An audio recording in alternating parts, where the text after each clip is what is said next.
You're listening to the Worldwide Sports Radio Network. Black 33. Live at the studio of Worldwide Sports Radio. All right, let's go. It's the Third and Long Show. And here's your hosts, Matty Caps and KT Hepburn.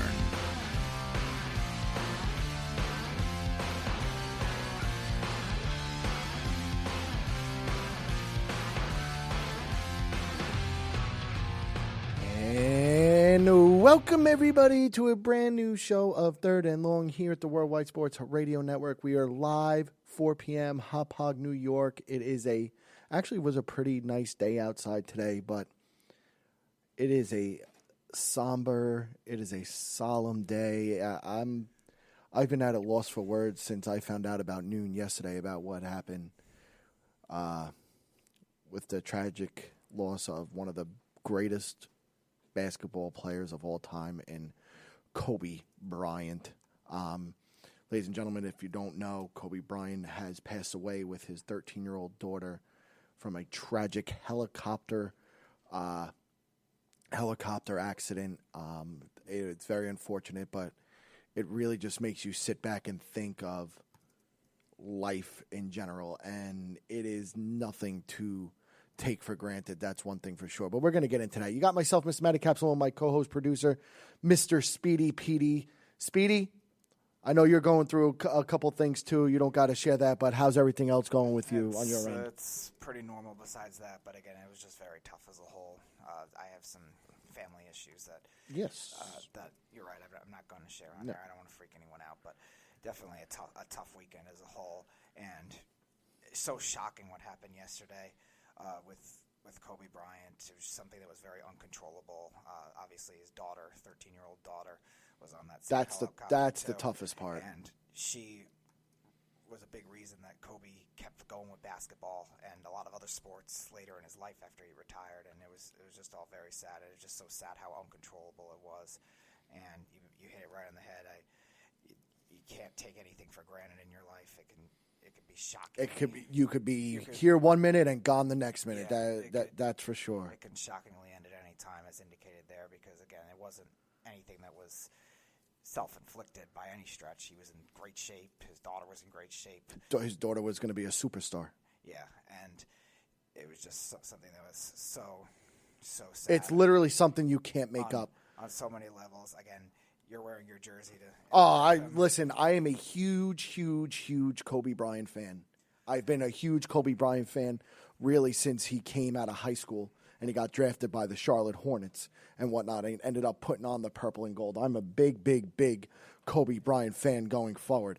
But this stuff that happened yesterday with Kobe Bean Bryant, it's just unfortunate. It's tragic. It's sad. And I look at life now completely different with everything that was going on. I was driving back from Florida yesterday, and I sit there and I just driving, and I was on the open road, and I was just thinking about this, reading this story about how a guy who has done so much, an ambassador for the game of basketball, to just tragically lose his life like he did. And what makes it even worse is that his 13-year-old daughter was with him.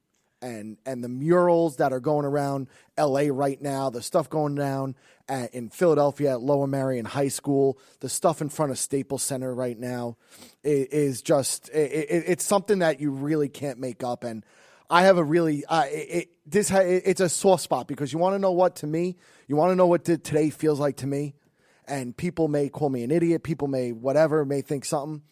This reminds me of the day that Michael Jackson passed away, when it was such a solemn day in the country that you didn't even know what to believe or think. Such an icon. And now you have a guy like Kobe Bryant, who was so young at 41 years of age, out there just trying to just better himself. He was doing so much for the game of basketball. He was adored by every single person in this country, in the world, and let alone LA. It really hits home. I couldn't go to sleep last night. I just kept thinking about it and everything, and it makes you just want to hug your loved ones even tighter going forward. And it's such a tough situation. I wouldn't even know what to think or say to his wife, Vanessa. I wouldn't even know what to say to his daughter, Capri, who is just born. So she doesn't know what's going on, to Bianca. Yeah, what is she, 7 months old? Yeah, June she was born. I mean, you look at Bianca, who is 3 years old, and then the oldest one, who is 17. And apparently the oldest one, she has asthma. And when she found out about her dad's passing, she was hyperventilating. They had to rush her to the hospital. I haven't heard any news on that, but the whole situation, it really just takes a toll and really just makes you sit back and think about life as a whole. Well, before we get to our caller, I don't do this often, but I'm going to take off my You're jacket. taking off the leather jacket. I am going to do it today. I don't have any Kobe or Lakers gear, unfortunately. Well, you know me. I'm a big Kobe yes, guy, you are, so it's crazy. I'm all decked out in purple today in memory. Yeah, and in the remembrance of, arguably, and people could argue with me all they want, they won't win.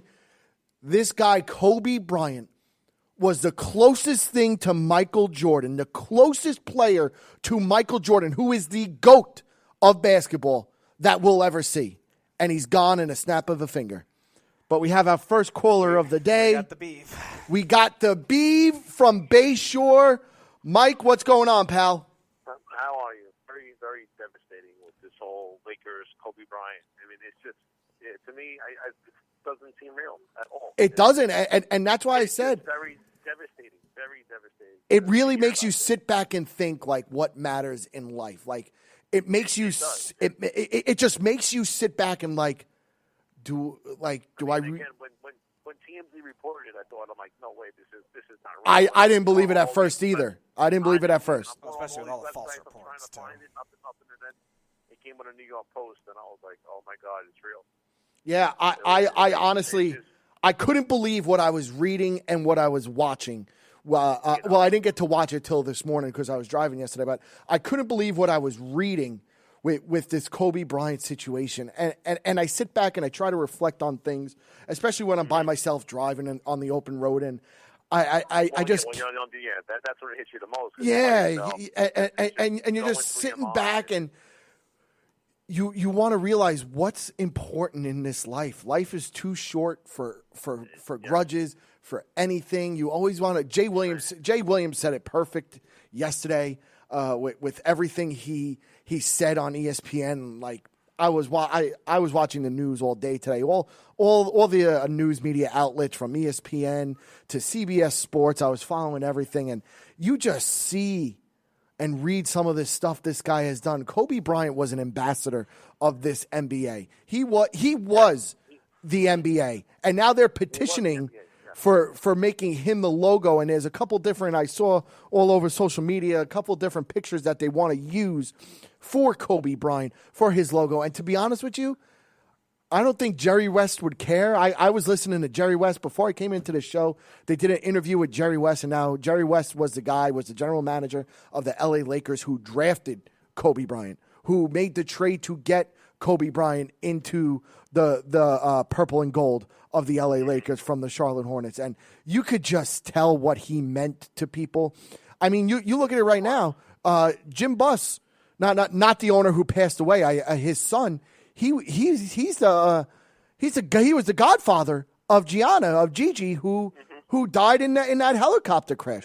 He was the godfather. I mean, you knowing as a father that the helicopter's going down and you can't do nothing. And that's the whole thing. I don't even want to think about what he said or what he was doing. The only thing you can do is just hold her and tell her everything's going to be all right.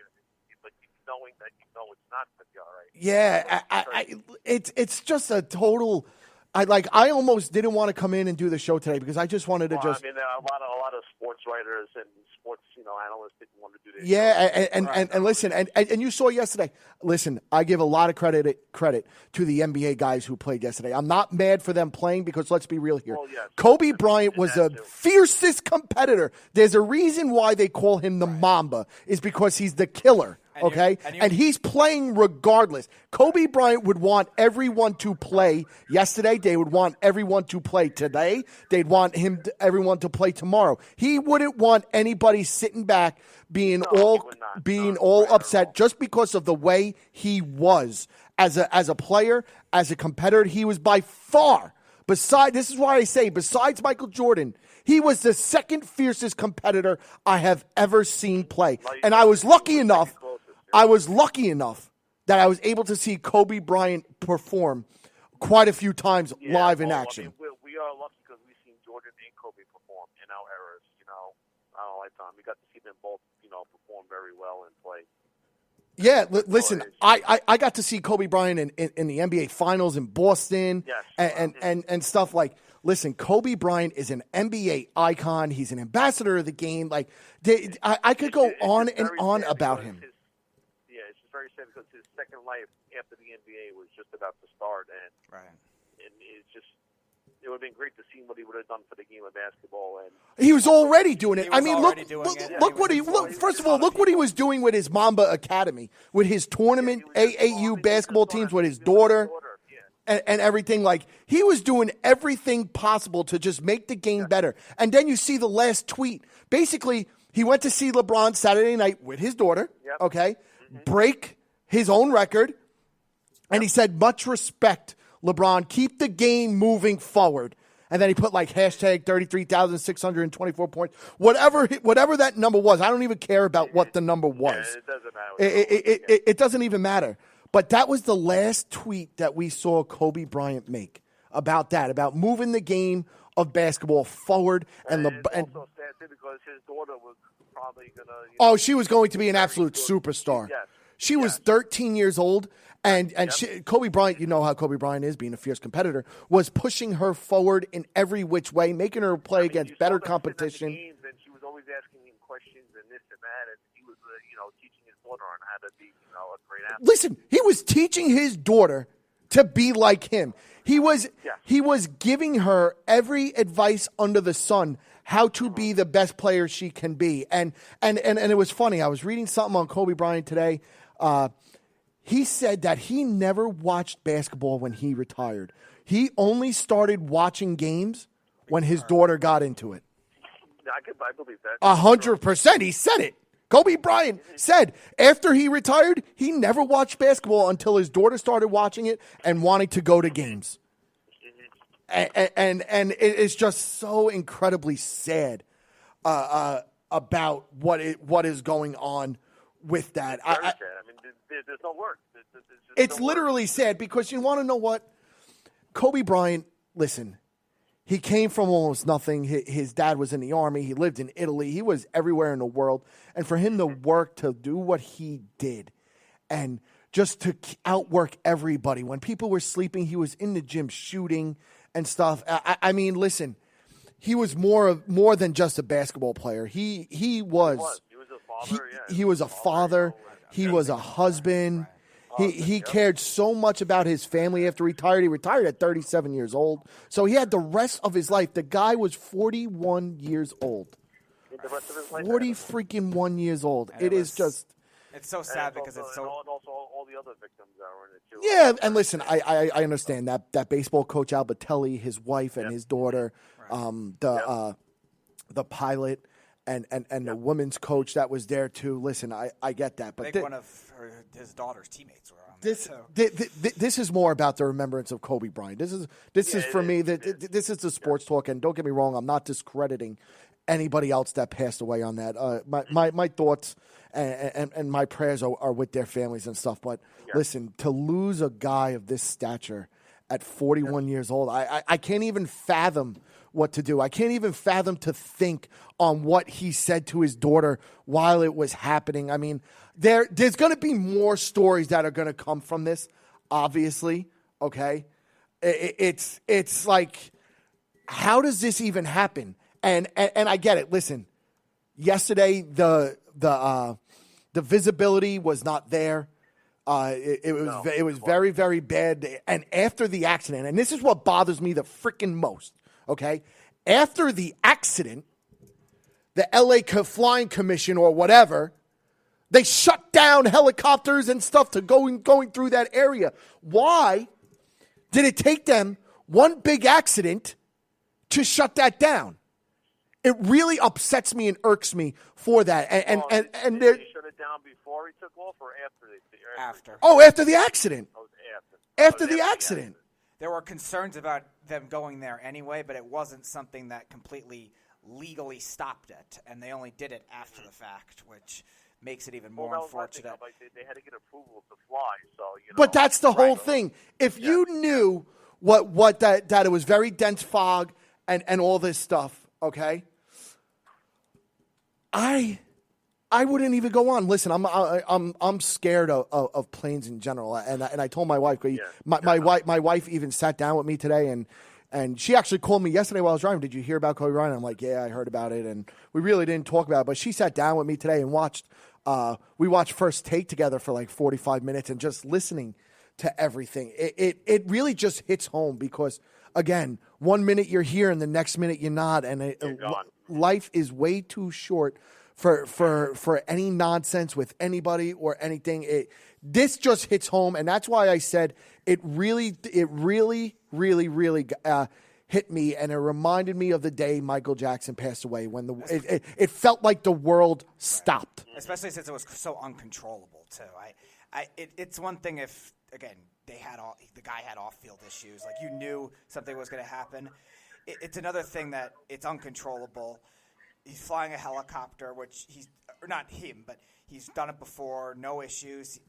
I think he quoted in saying that he does it to avoid all the LA traffic, which can you blame him? It just, again, so sad. And that's another thing. Of course he did it to avoid LA traffic. No, listen, the 401, the freeway and stuff, I understand, but listen, I'm guessing you've done it 1,000 times, and I mean, why couldn't you just be like the rest of us, and you could still be here today with your daughter just sitting in traffic? It's so unfortunate. Right. And it's just because it's so uncontrollable. A tractor trailer in his car or something like that. So you never know. Of course, you never know. Right. Yeah. You never know what would happen. I mean, when the big guy wants you, he wants you. There's nothing you can do about it, unfortunately. Well, there are reports coming out about it that the helicopter, he was circling for minutes over Burbank and was waiting for landing clearance. But again, it was dangerously poor visibility. Right. And the pilot, who I'm assuming was very, he's been a pilot for a long time. He's logged his hours. He's logged his hours. But when you're a pilot relying on eyesight rather than instruments, that's going to be your problem right there. And that's what this pilot was doing, relying on eyesight rather than instruments before crashing. And it's so sad because Kobe Bryant he personified the power of hard work, sacrifice, and playing and giving everything to win and never give up. Right. And he was such a big influence to a lot of people, both basketball people and just sports people in general. I saw interviews with Tiger Woods. I saw interviews with a lot of the Greg Popovich. You see the NBA players. You see Dwayne Wade. Right. You saw him crying. Tracy McGrady I watched before here along with Jerry West. Right. They were both crying today. You watched First Take. Doc Rivers.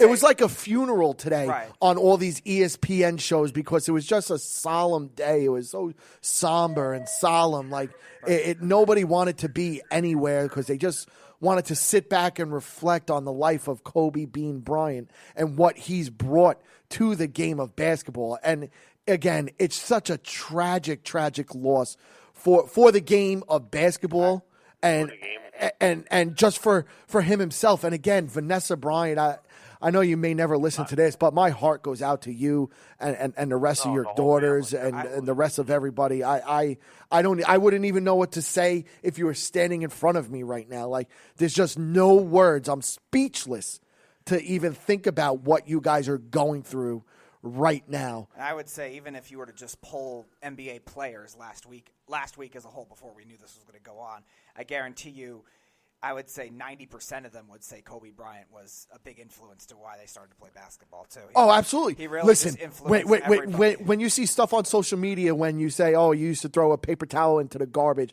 and say Kobe. Oh, I have friends that did that. I did that when I still do that sometimes. Yeah. Like I'm 33 years old and I'll sit back and I'll throw a jump shot into my garbage. I'll miss, but I'll still say Kobe. Like it's just a fact on what he's brought to the game. And that's why it really does hit home with everything. Right. And again, Kobe Bryant has been one of my favorite basketball players. Him and Carmelo Anthony have been arguably one of my favorite basketball players and stuff. But again, it's his mentality towards the game, towards life, and what he's done. Right. And I'm speechless right now. Like, I'm sorry, ladies and gentlemen, I just don't know what to really say. No, it's not with this situation. I mean, listen, he was one of the biggest, greatest icons of basketball. Icons, heroes, everything. Not just in basketball. Idols. Throughout he was the everything. sports world, really just. Well, you saw it. Neymar over in Paris, France, scored a goal. They found out during the game or before the game that Kobe Bryant has passed away. He did a celebration where he held up 24 in memory of Kobe Bryant. Right. The teams yesterday, it almost brought a tear to my eye when I was reading it and watching it about what the teams did, taking a 24-second violation. Trae Young wearing number 8, taking an 8-second violation in the backcourt in memory of Kobe Bryant right off the bat. Watching every team back and forth take a 24-second violation to start the game in memory of him. Looking at Tyson Chandler being upset. LeBron James had to be consoled because they found out on the flight back from Philadelphia what happened to Kobe Bryant. Devin Booker, too. Devin Booker. You look at these guys, and it's more than the game of basketball. These guys get paid to put on and entertain us and play the sport that they love, and not only that we love, but they love. But this hits home. This is more than the game of basketball. Right, and I think it really hit on a national level, too, when you look at it. You mentioned Michael Jackson before, but this is probably the equivalent of JFK to older generation. Well, here's the thing. The only time NBA has ever stopped, canceled the day of games was for JFK's assassination. Right. Just icons. JFK, John Lennon in the 80s. Like you said, Michael Jackson. These are just global icons that even got people that aren't basketball fans know who Kobe Bryant is. He was that iconic, that worldwide. My wife doesn't follow basketball like I do. I follow all sports, okay? She doesn't follow basketball like I do. And she's like, did you hear about Kobe Bryant? Like, my wife knew who Kobe Bryant was. Right. Like, he is known by everybody. If you don't know who Kobe Bryant is, you must be living under a rock. Right. We saw, like you said, soccer players yesterday. They know who he is because he's trying to grow that game as well. He was really doing a good job. Yep. Olympians, he was Tiger Woods, like I said. A lot of them, even non-sports people too, just know who he is. It's really it was that much of a national thing. And again, the biggest part for me is why it was so tragic. It was just uncontrollable. You always, again, empathize for those who were in those uncontrollable deaths. When I was a kid, I think 11 years old, the two deaths that hit me just because they were uncontrollable was Sean Taylor when he got shot in his house, and Nick Adenhart when he got killed in a car accident when he was, I think, 22 years old when he was coming up for the Angels. So those were the two that hit me just because they were uncontrollable. But Kobe was the same kind of thing, just hit on a national level with the kind of person he was, the kind of icon he was, childhood hero to, like I said, to probably 90% of the NBA. And, again, just an influence to everybody, no matter who you were, no matter if you knew sports or not. I would have never thought I'd be here talking about Kobe Bryant's death right now. No, I never thought we'd be talking about this. I thought I would be in my 60s when Kobe Bryant died at like 70 or 80 years old or something. Yeah, exactly. It's very upsetting. I still don't believe it's real, but and I know it is. And I woke up this morning, I'm like, it was a dream, and it's not. There's nothing to say. My hearts go out to their families, and it's just very devastating. There's nothing you like. It's very upsetting. I mean, it feels. You don't even have to be a fan of Kobe Bryant. You don't even have to be a fan of the NBA and whatnot. No. It's just a terrible tragedy that shouldn't have happened. It is a terrible tragedy. And again, like I said, uncontrollable. But, it was very.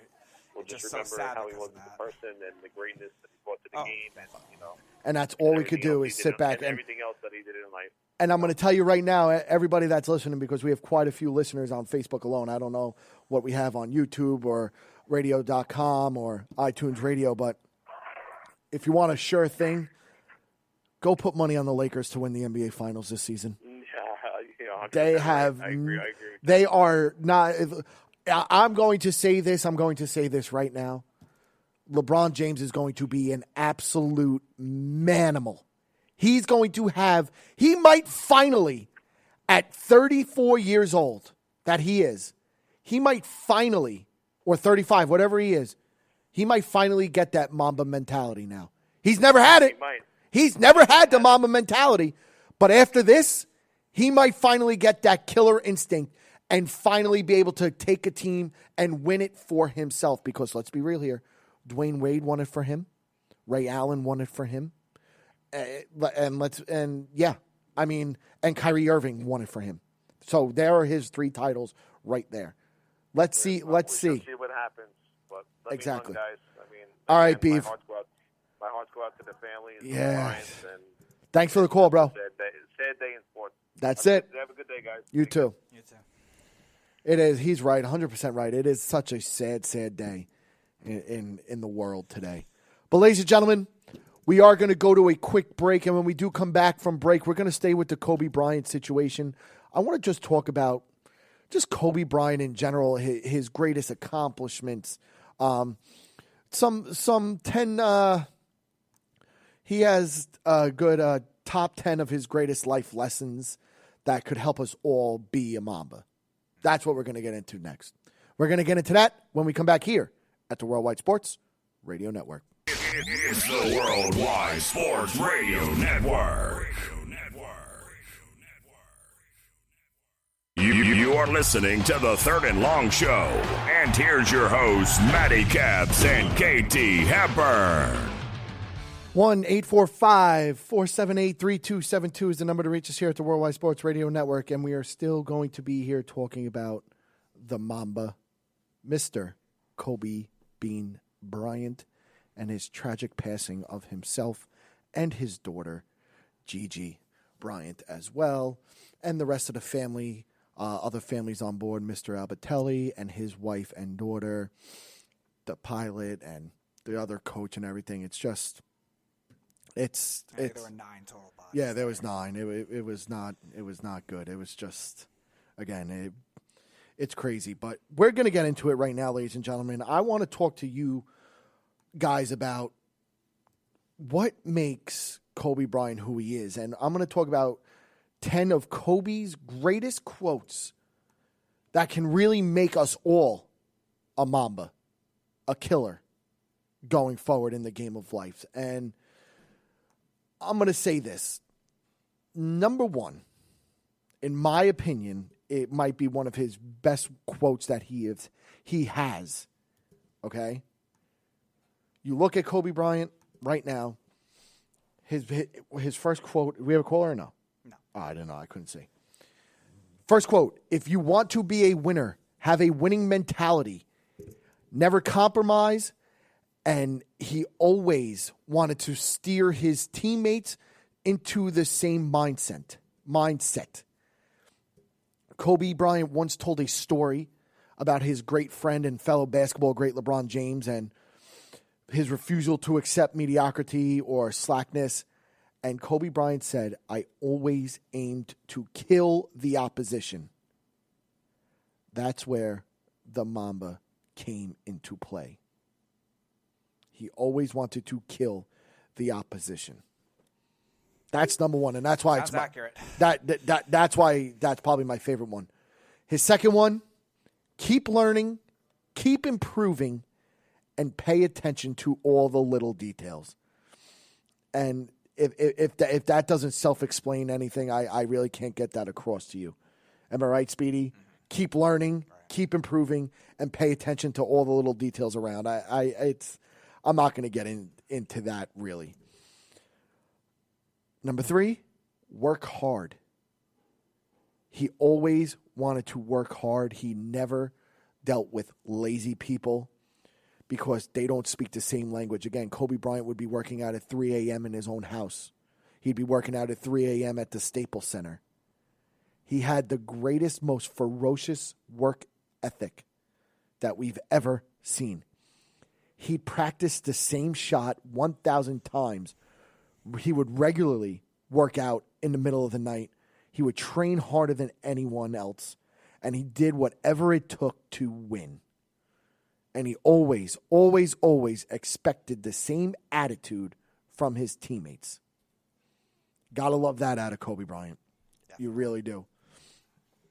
Number 4, live through pain. Don't let it defeat you. And let's be real here. Kobe Bryant is just like Michael Jordan. Michael Jordan played through IVs when he had the flu and 103-degree temperature, and he dropped 38 points or something on the Cleveland Cavaliers in Game 6 of the Eastern Conference Finals or something. Kobe Bryant has also played with IVs before, during and after games.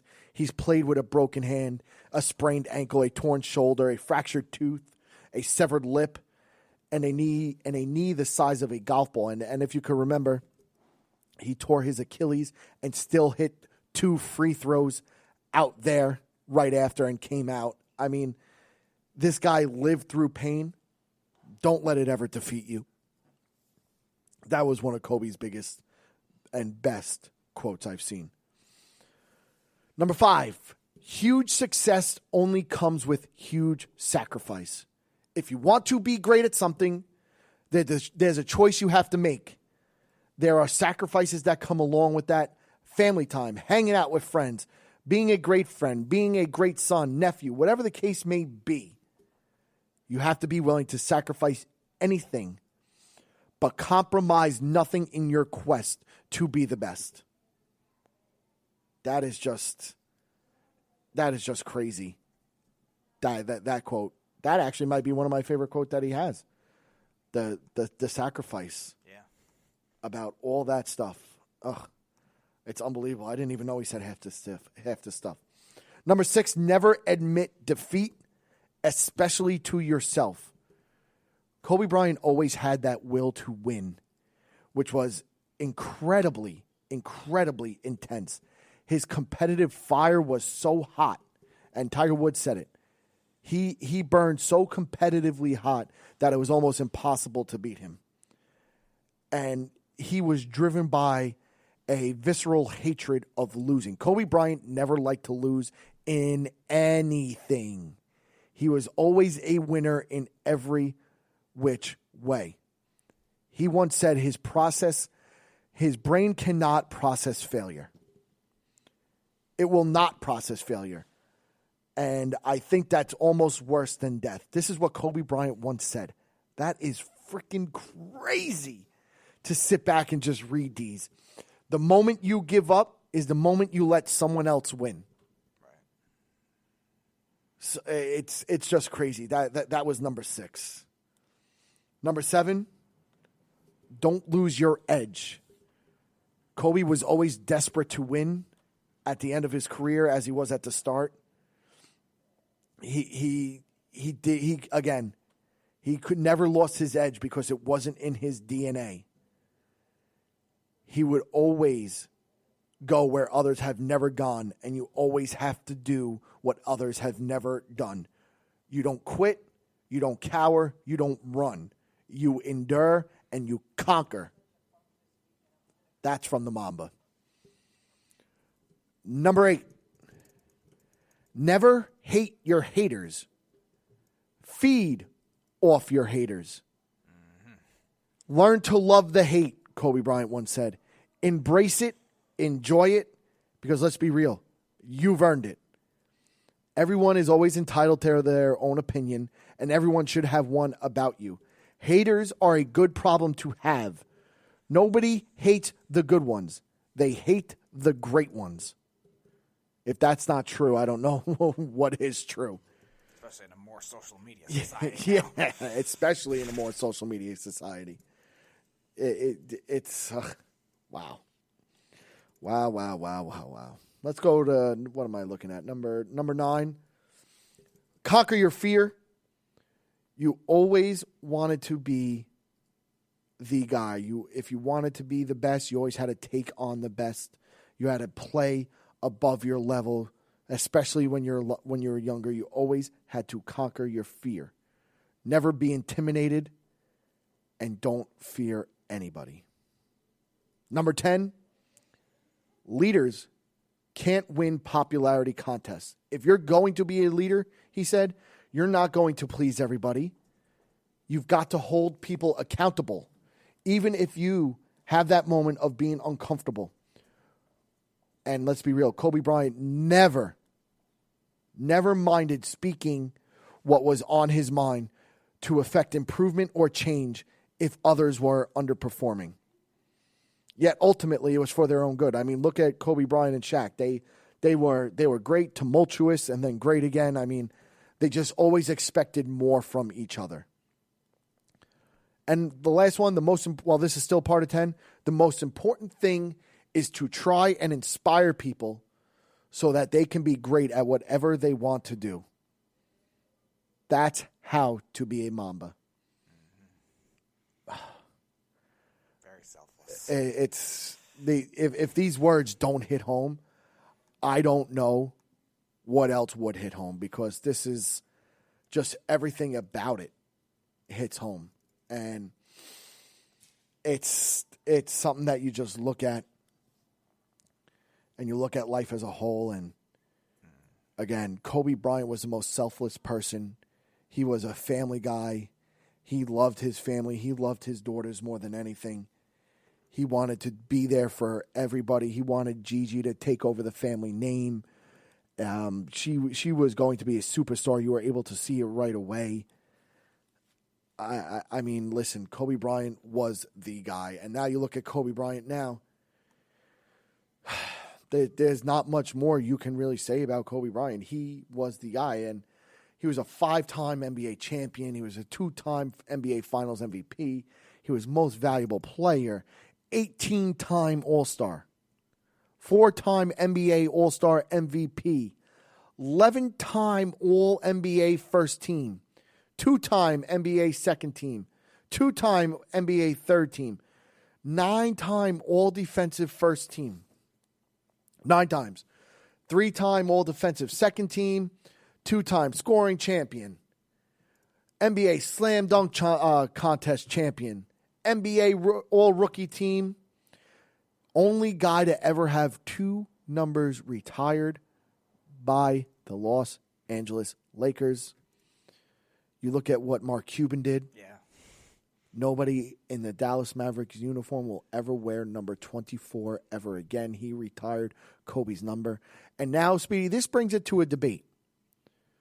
Do you think the number 24 should be retired throughout the entire league? Ooh, that is an interesting one. I think it should. I don't know if it will, but I think it should. I think this is a guy in Kobe Bryant that was an icon to many. We went over it before. He's probably a childhood hero to, I would say, 90-95% of the NBA. If you were to poll him just last week on some of the icons that got you to want to play basketball, I'm sure 90% of them would have Kobe Bryant as one of them. I would do it. Again, I don't think they're all going to, but I think there will be a lot more teams that end up doing it. But again, for somebody that had that much impact on the game, was a generational, phenomenal player, unbelievable talent that he was, and just an unbelievable influence, like you were saying, on the game the way it is now. He was very selfless. You saw guys like Gordon Hayward come out with that note he said that Kobe sent to him after he tore his Achilles. Kobe reaches out to all these players. He helped out Kyrie Irving. Like he said, you said with Trae Young, he really did a good job with his daughter and Trae Young being her favorite player. All these guys just really have some connection to Kobe, no matter who you are, no matter if you came out of college or international. It just seemed like everybody did. So I would, if I were the league, because nobody like this should pass so early in his life. Kobe had his whole life ahead of him. We said this all the time.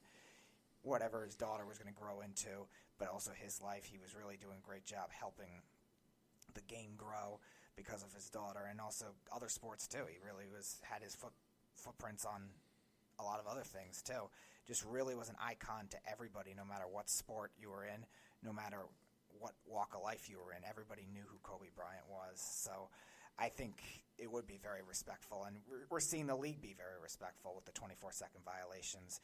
The arenas all in purple and gold to honor Kobe Bryant, and this would be a very nice next step. So I would say that the NBA should do everything they can to honor Kobe Bryant.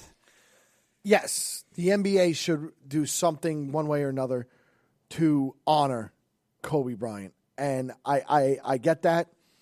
I get all of that. But I will be honest with you. No, I don't think they should retire his number league-wide, and I'll tell you why. Is it because of Jordan? Exactly. If Michael Jordan's number 23 is not retired league-wide, Kobe Bryant's jersey will not be retired league-wide. Okay, that's fair. And that is 100% the truth, and that's how I feel because, again, in my opinion, Michael Jordan is the greatest basketball player of all time. In my opinion, and this was before his death, obviously, Kobe Bryant, in my opinion, was a top 5 player of all time.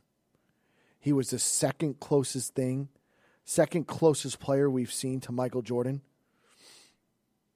So it was really, really good to see that. He played just like him every which way. He even did a lot of his moves, especially in the low block or the post. He did a bunch of his moves going forward. But in my opinion, he was the closest guy to Michael Jordan. Now, do you think that if they do retire Kobe's number across the league at some point, or you see a lot of other teams doing it, you think maybe if something like this, or not even that tragic, but just something drastic happens with Michael Jordan, you think they will end up doing it eventually too? Because I could see that kind of thing just because of his greatness too. Because I agree, Michael Jordan is the greatest basketball player of all time. And I think it could have happened already where the number was retired league-wide. But now, again, with Kobe, you definitely have a little more of a motive to why they're doing it. You just saw, again, 12, 13 arenas yesterday, whoever was playing, give 24-second violations, give tributes, even if the team got competitively affected by Kobe. If Kobe beat them in the playoffs, if Kobe beat them in the NBA Finals, they were still giving him the utmost respect. The Nuggets, the Blazers, the Celtics, teams that he dominated against in the postseason. The Spurs were the first one to do it against Toronto. So I think it still could end up happening where both those numbers are retired league-wide. Now, I will say this, though, too. You also may see something where I know Trae Young did it to honor him on that night, but you also may see players that are wearing number 8 or wearing number 24 give it up in honor of him, too. And that might spark something throughout the league as well. Well, that's the thing. Do you think there will be people giving up the number in honor? I think there will be. It wouldn't surprise me if not all of them did. But like I said, I don't think every team is going to do it as a formality. But I do think players, especially ones that maybe played against him, older players that even were teammates of him at some point, it wouldn't surprise me if guys that are currently wearing number 8 and number 24 try to start a movement and do something like that, where I do think it'll lead eventually, not immediately, but eventually to having his number retired just because of his influence on the game and him being a childhood hero to so many. Well, that's the whole thing. He is everybody, especially in my era. I'm 33 years old, ladies and gentlemen, and everybody from my age, maybe a year or two below me, maybe a couple years after me, they all looked up to Kobe Bryant as a basketball player. They all wanted to be like Kobe Bryant as a basketball player. And it's just crazy. And going into the league now, will there be people giving up their numbers in remembrance of Kobe? Maybe. I can see it happening. I could absolutely see it happening. I mean, but I could also see people wanting to wear it and remember him. Because you look yesterday, Trae Young wore the number 8. He only took 24 shots yesterday and scored 45 points. Devin Booker took 24 shots yesterday, scored 36 points. I mean, these guys are doing things to remember him. Taking the 8-second backcourt violation, taking the 24-second shot clock violation. Those are great ways to remember one of the greatest players of all time in Kobe Bryant. And every arena, too, had the in memory of it, and the cities around. Obviously, LA had it the most because it's his city. I think there were a total of 12 or 13 screens that had in memoriam for Kobe Bryant, but there were other arenas, too, that had it all throughout the arena. No matter even if the game was playing, too, you saw just a big picture of Kobe Bryant. Obviously, all the ceremonies at the beginning, chants from other teams. you saw fan bases that maybe didn't have their team as prominent when Kobe was playing in the league. Look at a team like the Memphis Grizzlies. They were in Vancouver during Kobe's prime, and they were still chanting for him. The impact he had league-wide as a player, as an icon, and then, like I said, as a childhood hero to a lot of these NBA players and a lot of these NBA fans. Anyone who got into sports because of Kobe Bryant, anyone who got into basketball because of Kobe Bryant, you really just see the influence there. And again, because of that, it wouldn't surprise me if you see those guys. You're right, they could embrace maybe wearing the number and think of him every time, but also I could see them just saying, coach, owner, whoever it is, I want this number to be never worn again on this team, and I'm going to sacrifice it now, and I hope other players do it because of Kobe Bryant. That's 100% true. That is 100% true. But all I know is that I used to wear 23 when I was 10, 11, 12 years old for Michael Jordan. There are going to be kids that want to wear number 24 for Kobe Bryant. And there already is on so many levels, and I'm sure it happens not just in the NBA, but in international basketball. I'm sure there's plenty of that too, where players are doing it. I think Giannis had a very, very big tribute to Kobe as being one of his primary influences. So it's expanded internationally as a global guy, kind of like Michael Jordan was in his generation too. He grew the game globally to what it is now. All the international players, and Kobe playing in the Olympics, all he did had a lot of impact on that too, with FIBA basketball. So it definitely is showing everywhere the impact that he will have for this generation and generations to come now in this very shocking and tragic awe that we are in now over this tragedy. Yeah, that's exactly what it is. It is a big-time tragedy going forward. But ladies and gentlemen, we are going to go to a quick break, and we're going to step away from the Kobe Bryant talk because we're probably going to get into Kobe Bryant more tomorrow because I have a lot more to say tomorrow about Kobe Bryant.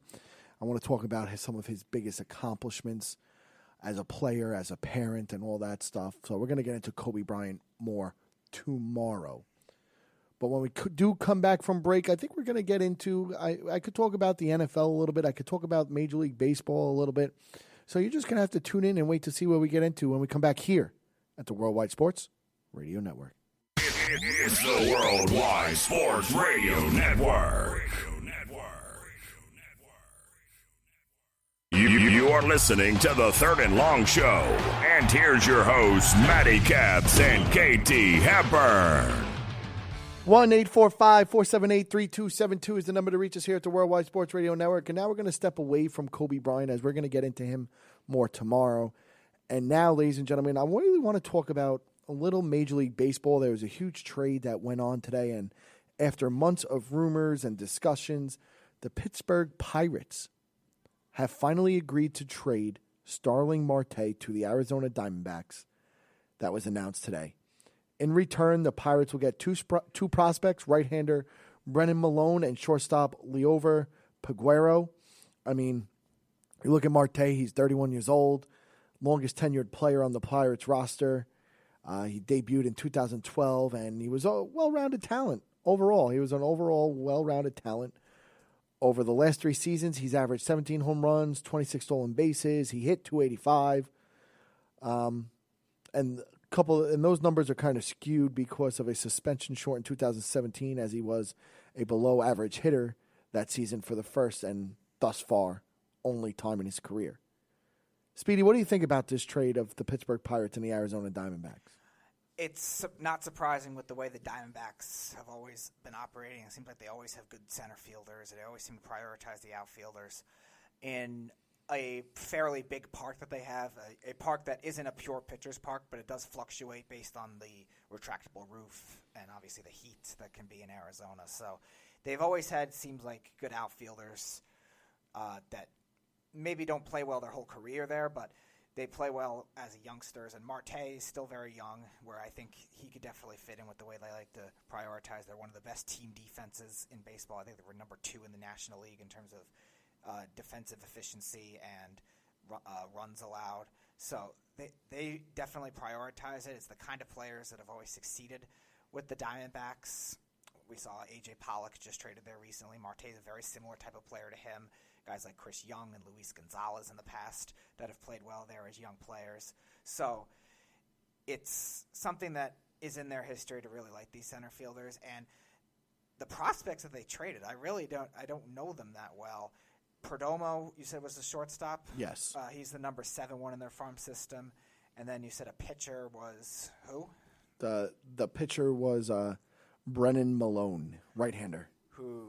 He's a lot lower in their farm system, Brennan Malone. He's not even in their top 10. So they really did a great job with the trade, too. And I remember saying when they traded away Zach Greinke, they did a good job at restocking those pitchers that they got for considering how big Greinke's contract was. And that gave them a lot more luxury to make the aggressive trade like this. I'm surprised that they were the ones that ended up winning it in the end because they didn't really give up a lot.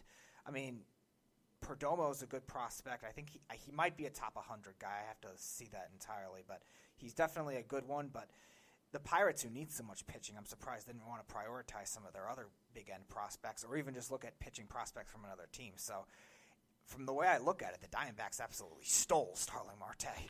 Yeah, I look at it like this. Starling Marte is just getting better and better each year since he really came on as a Pittsburgh Pirate, and he didn't want to be in Pittsburgh anymore. His contract was running low and all this stuff, and it just looked like his time in Pittsburgh was coming to an end towards the end of the season anyway.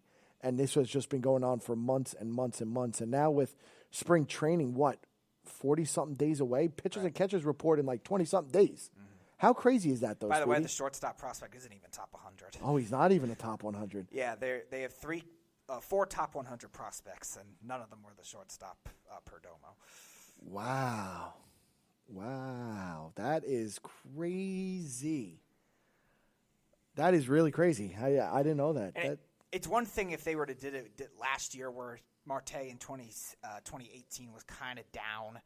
But last year, he actually a good year for power, too, which has never been his thing. He was always a speed and defense guy, good batting average guy. But now last year, he actually hit for power some. So I thought his value would have been a little higher than it was based on that kind of year. But apparently not. Yeah, I mean, it's definitely a big-time coup for the Arizona Diamondbacks to get a guy like that for, while it looks like absolutely nothing with those two prospects who you said, Speedy, weren't even top 100 guys. Right. In the farm system, and who knows where they're ranked within their own farm system. The shortstop was 7th. I couldn't even find who the pitcher was. Really? So he was way down there. Wow. He wasn't even top 20. So right now it does look like Arizona got a nice little coup over there for basically nothing. Mm-hmm. So you have to give your hats off to the Arizona Diamondbacks and all that good stuff, what they just pulled off here. But it is an interesting move. For that, we knew, again, Starling Marte, his time in Pittsburgh was coming to an end.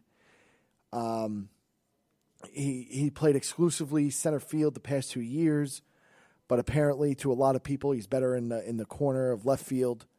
He won a pair of Gold Glove awards in left early in his career, but then he was stationed there out of deference to Andrew McCutchen. Right. So you look at this, though. The Diamondbacks have already made a few other moves with their outfield this winter. With Cole Calhoun, David Peralta signing an extension. Arizona also has Ketel Marte in the fold, although they would like to put him on the infield as well. He's better as an infielder. So, again, I'm going to save this. I'm going to end it right there because I could go on and on about this, and we'll talk more about this tomorrow.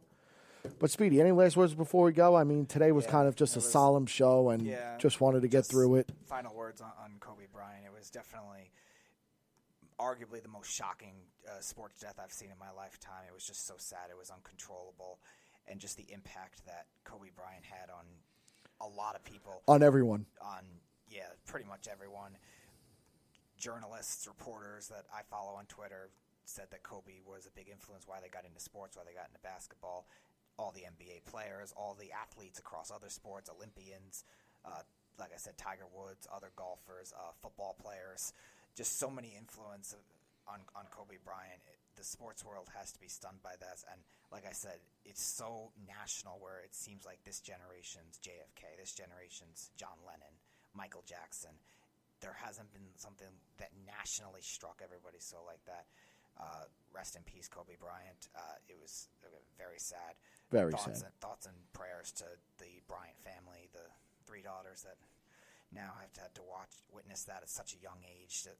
This is something that, unfortunately, you never want to deal with as somebody that young, especially, again, the 3-year-old and the one that isn't even a year old yet.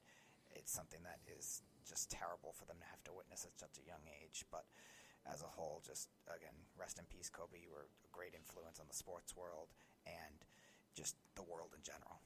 Yeah, just a sad, sad time in the world today. But ladies and gentlemen, that's going to be it for our show here at the Worldwide Sports Radio Network. We will be back tomorrow at 4 p.m. You'll be here with myself, Mr. Matty Caps, and my co-host and producer, good friend, Mr. Speedy Petey. We will be back tomorrow at 4 p.m. Make sure you tune in then. But on that note, have a good night. Hug your loved ones. Kiss your loved ones. Tomorrow is never promised. Have a good night, guys. You're listening to the Worldwide Sports Radio Network.